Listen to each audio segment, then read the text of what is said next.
Naglabas ng babala ang DOST PHIVOLCS kasabay ng Tropical Cyclone Bulletin No. 8 ng Pag-asa na inaasahang tatama sa silangang baybayin ng Southern Luzon si Tropical Depression Ada mula January 16 hanggang 17. Inaasahang magdadala ito ng mabigat hanggang matinding pagulan na maaaring magdulot ng lahar o mabuhanging daloy mula sa mga ilog at drainage areas ng Bulkang Mayon. Pinapayuhan rin ang mga komunidad sa nakatalagang high-risk zone sa Albay na maging alerto at handa sa posibleng panganib. Anila maaaring bumuo ang mga scene eruption lahar sa pangunahing channel sa southern at eastern slopes ng bulkan, kabilang ang Miisi, Bonga at Basud Gullies na posibleng magdala ng mainit na lahar sa Miisi at Binaan Channel sa Daraga, Mabinit, Bonga, Matanag, Buyuan at Padang sa Legazpi City, pati na rin sa Lidong at Basud Rivers sa Santo Domingo. Kanila ring babala na ang mga mainit na lahar ay maaaring magdulot ng matinding paso at panganib sa buhay ng sino mang lalapit rito.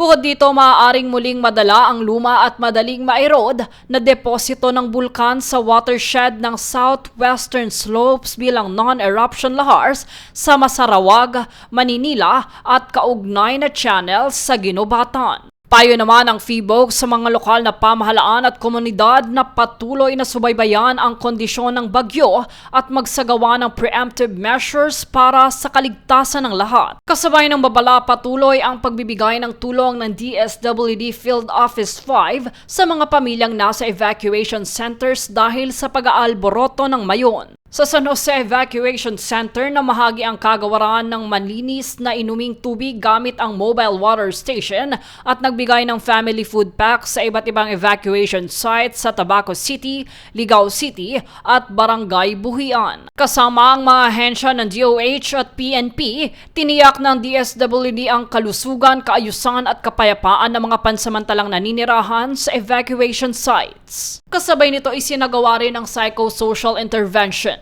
upang maibsan ang hirap ng mga naiwang kamag-anak ng mga namayapang individual. Ayon pa sa DSWD, ang lahat ng serbisyong ito ay sinasagawa alinsunod sa direktiba ni Pangulong Ferdinand Marcos Jr. at sa patnubay din na DSWD Secretary Rex Gatchalian upang masiguro ang mabilis at maayos na paghahatid ng tulong sa mga apektadong Pilipino. Jade Buhoy, nag-uulat para sa Golden Nation Network.